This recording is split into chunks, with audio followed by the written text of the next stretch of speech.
To salt or not to salt? That is the question. So, you've picked a side, and you're on team added salt. I'm a health scientist with nearly 30 years of experience, and I'm on that team too. But, while you've joined the right team in my opinion, you may have noticed people on Team Salt are very tribal as well, regarding which brand of salt or electrolytes they take. The tribe has spoken. You want to do the right thing by your body, don't you? You don't want to be taking in unnecessary poisons. Today, I'll break it down for you. B-plot. One of these electrolytes can stop your heart and end your life.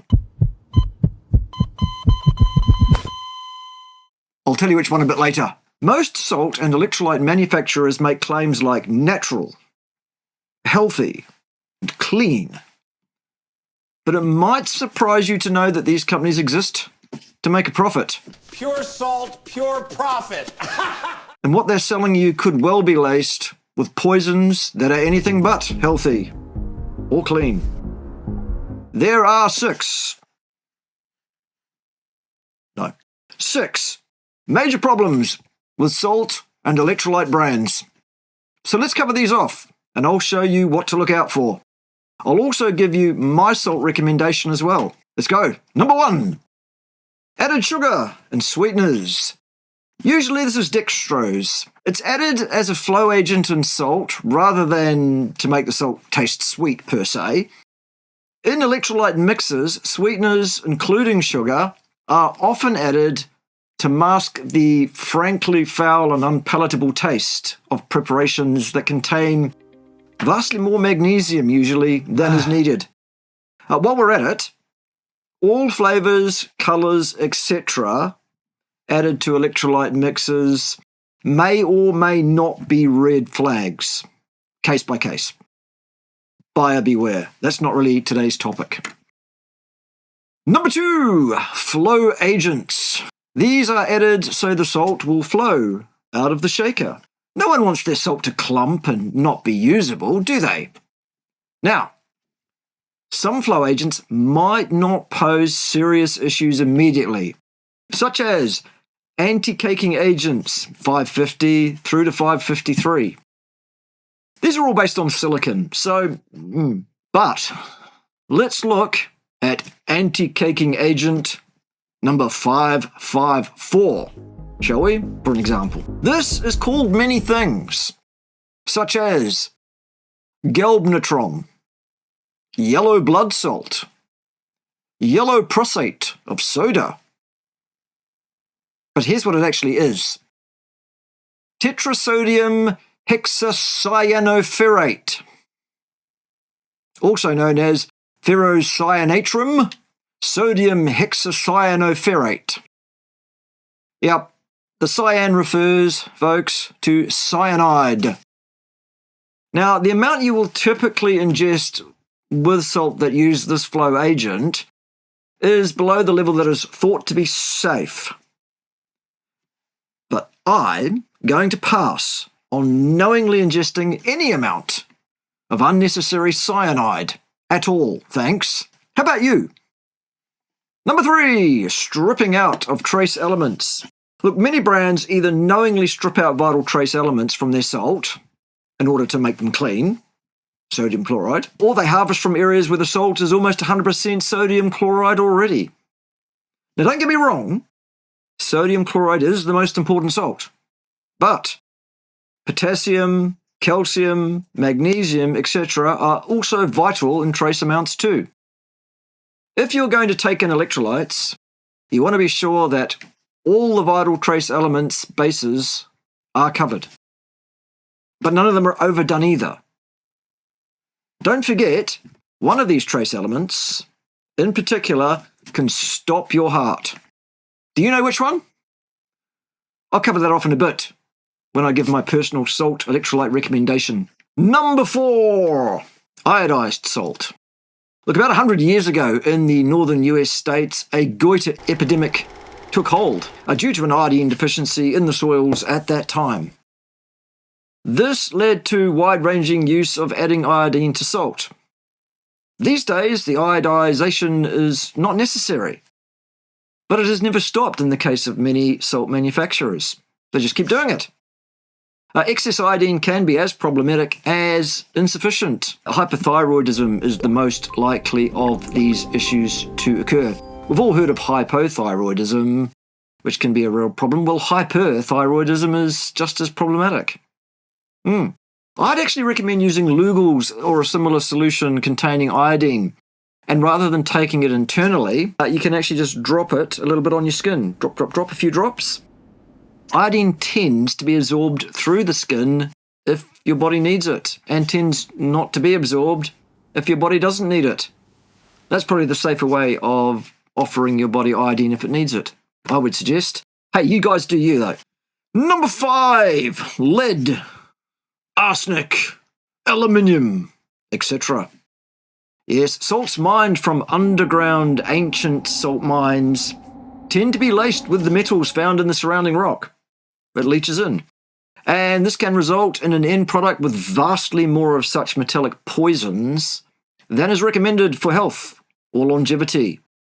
Lead poisoning can affect the digestive system, skeletal system, nervous system, the intellect, and can in serious cases lead to seizures, permanent intellectual disability, coma, and death. Shout out to Lead Safe Mama, who is leading the charge on holding these companies to account by providing independent lab test results for many brands whose products are vastly too high in lead. For example, here are some such products. Redmond's. It's not only the underground salt mines that have lead problems, though. It's also ancient seabed deposits to a lesser degree, such as Himalayan pink salt. Also, some geographical sources of even evaporation mine salts can come out with massive doses of lead, such as Celtic light grey, which is the highest one I've seen, actually. So, there it is. Lead, aluminium, arsenic. Not good. Number 6, microplastics. Salts, evaporation mined from current seawaters, have the potential to be badly contaminated with microplastic particles. Such particles can interfere with the microbiome, the immune system, the endocrine system, and can lead to errors in transcription of proteins, including DNA, RNA, etc. So that's not a good thing, is it? Few places around the world actually have seawater that's relatively free of plastic contamination these days, sadly. But one such example are the pristine waters around Norway. Shout out to the Norwegians. Well done, you. So, here is my recommendation for salt or electrolyte mixes. A brand which is evaporated from clean Norwegian seawaters, such as Salter or Saltar. I'm not sure. Scotty, tell me, is it Salter or Saltar? I don't know. Full disclosure, this is a paid endorsement. But money aside, why am I supporting Salter? Well, because Saltar tests lowest of any brand I've seen on lead and plastics from independent tests. Salter does not use cyanide-based or any other flow agents. Salter electrolyte mineral sea salt is not flavoured or sweetened. Salter electrolyte mineral sea salt contains a sensible balance of sodium, chloride, potassium, calcium, and magnesium. Shout out to Scotty Everson and to Salter. Good work, you guys. Well done, team. Now, which of the electrolytes is the one that can stop the heart beating and end your life? Well, many of you don't know that one of the things I have done in my life, I've been around a bit, let's be fair, is I used to work in operating theatres a bit for open heart surgeries. And I was basically running the heart-lung bypass machinery for those undergoing open heart surgery. And obviously, it's pretty handy if a surgeon is doing complex surgery on a heart that it's not beating.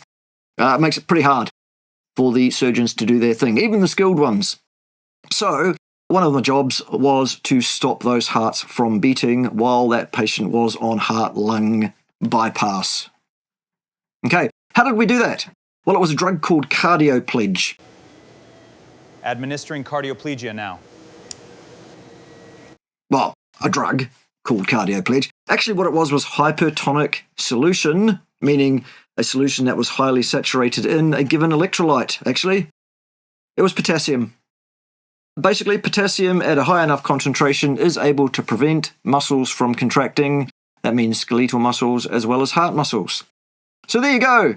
You've learned some things today about salt, about electrolytes, about ancient seabed mines, underground mines, about current evaporation techniques from current seawaters. You've learned about heavy metals a bit, plastics a bit, flow agents a bit, all sorts of things. You're welcome. You've also learned about cardiopledge. Join me next time when you'll learn a whole bunch of other things about other stuffs. See you then. In the meantime, watch this.